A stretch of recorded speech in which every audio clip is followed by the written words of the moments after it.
ಮಳೆಗಾಲದ ಪೂರ್ವ ತಯಾರಿ ಕಾಮಗಾರಿಗಳ ಬಗ್ಗೆ ಈಗಾಗಲೇ ಭಾರತೀಯ ಜನತಾ ಪಾರ್ಟಿಯ ಸದಸ್ಯರೆಲ್ಲ ಸೇರಿ ಮನವಿಯನ್ನು ಪೌರಾಯುಕ್ತರ ಮುಖಾಂತರ ಆಡಳಿತಾಧಿಕಾರಿ ಆಗಿರ್ತಕ್ಕಂಥ ಜಿಲ್ಲಾಧಿಕಾರಿಗಳಿಗೆ ಕಳಿಸುವಂಥ ಕೆಲಸವನ್ನು ಮನವಿಯನ್ನು ಕೊಡ್ತಾ ಇದ್ದೇವೆ. ಕಳೆದ 1 ವರ್ಷಗಳಿಂದ ಪುತ್ತೂರು ನಗರಸಭೆಯಲ್ಲಿ ಆಡಳಿತಾಧಿಕಾರಿ ನೇಮಕ ಆಗಿದೆ. ಕೆಲಸ ಕಾರ್ಯಗಳ ಬಗ್ಗೆ ನಾವು ಈಗಾಗಲೇ ಆಡಳಿತಾಧಿಕಾರಿಯಾಗಿರುವಂಥ ಜಿಲ್ಲಾಧಿಕಾರಿಗಳಿಗೆ ಮನವಿಯನ್ನು ಕೊಟ್ಟಿದ್ದೇವೆ. ಆ ರೀತಿ ಶೀಘ್ರ ರೀತಿಯಲ್ಲಿ ಕೆಲಸ ಕಾರ್ಯಗಳಾಗಬೇಕು. ಬೇರೆ ಬೇರೆ ಸ್ವಚ್ಛತೆ, ಚರಂಡಿ, ಅಪಾಯಕಾರಿ ಮರ ತೆರವುಗಳ ಬಗ್ಗೆ ಕ್ರಮವಹಿಸಿಕೊಳ್ಬೇಕು. ಈಗಾಗಲೇ ರಸ್ತೆ ಸಾರ್ವಜನಿಕರಿಂದ ಭಾಳಷ್ಟು ದೂರುಗಳು ಬರ್ತಾ ಇದೆ, ಗಿಡಗಂಟಿಗಳು ಕಟ್ ಮಾಡ್ತಾ ಇಲ್ಲ ಅಂತ. ಅದಕ್ಕೆ ಶೀಘ್ರ ಸ್ಪಂದನೆಯನ್ನು ಕೊಡಬೇಕು.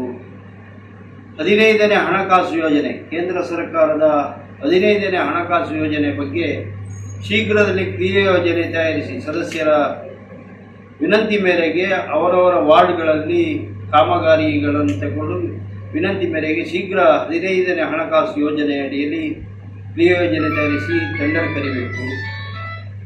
ಬಜೆಟಿನಲ್ಲಿ ಏನು ವಾರ್ಡ್ಗಳಿಗೆ ಕಾಮಗಾರಿಗಳಿಗೆ ಸದಸ್ಯರಿಗೆ ಆಶ್ವಾಸನೆಯನ್ನು ಕೊಟ್ಟಿದ್ದೀರಾ, ಆ ಪ್ರಕಾರ ಬಜೆಟಿನಲ್ಲಿ ನಗರಸಭಾ ನಿಧಿಯಿಂದ ಅನುದಾನವನ್ನು ದೊರಕಿಸಿಕೊಡಬೇಕು. ಈ ಎಲ್ಲ ಬೇಡಿಕೆಗಳನ್ನು ಈಡೇರಿಸಬೇಕು ಅಂತ ನಾವು ವಿನಂತಿಯನ್ನು ಮಾಡ್ತಾ ಇದ್ದೇವೆ.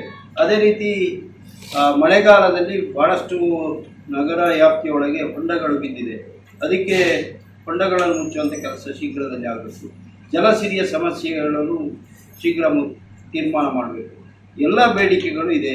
ಅದಲ್ಲದೆ ವಿಶೇಷವಾಗಿ ಜಿಲ್ಲಾಧಿಕಾರಿ ಅಥವಾ ಜಿಲ್ಲಾಧಿಕಾರಿ ಸೂಚಿಸಿದ ವ್ಯಕ್ತಿಯ ಮುಖಾಂತರ, ಅಧಿಕಾರಿಯ ಮುಖಾಂತರ ತಿಂಗಳಿಗೊಂದು ಸಾಮಾನ್ಯ ಸಭೆಯನ್ನು ಕರಿಬೇಕು. ಯಾವುದೇ ಸದಸ್ಯರ ಈಗಾಗಲೇ ಅವಧಿ 1 ವರ್ಷ 2 ತಿಂಗಳು ಮುಗಿತಾ ಬಂದಿದೆ. ನಮಗೆ ನಗರಸಭಾ ಸದಸ್ಯರು ಊರ್ಜಿತದಲ್ಲಿದ್ದಾರೆ. ಖಂಡಿತವಾಗಿ ಸಾಮಾನ್ಯ ಸಭೆಯಲ್ಲಿ ಕರೆಯುವಂಥ ಅವಕಾಶ ಇದೆ, ಅದನ್ನು ಕರಿಬೇಕು ಅಂತ ಕೂಡ ನಾವು ಈ ಸಂದರ್ಭದಲ್ಲಿ ಏನೇನಿದೆ ಅದನ್ನೆಲ್ಲ ಜಿಲ್ಲಾಧಿಕಾರಿಗಳೊಂದಿಗೆ ಚರ್ಚಿಸಿ ನಾನು ಇದನ್ನು ಮುಂದಿನ ಇದರಲ್ಲಿ ತಿಳಿಸ್ತೇನೆ. ಮತ್ತು ಸಾಮಾನ್ಯ ಸಭೆ ಏನು ಇದು ಮಾಡಲಿಕ್ಕೆ ಹೇಳಿದ್ದಾರೆ ಅದನ್ನು ಮಾನ್ಯ ಜಿಲ್ಲಾಧಿಕಾರಿಗಳೊಟ್ಟಿಗೆ ಚರ್ಚಿಸಿ ಅವರು ಸೂಚಿಸುವಂತಹ ಅಧಿಕಾರಿಗಳೊಟ್ಟಿಗೆ ಸೇರಿ ಇಲ್ಲಿ ಸಭೆಯನ್ನು ನಡೆಸಲಿಕ್ಕೆ ಕ್ರಮ ತಗೊಳ್ತೇನೆ.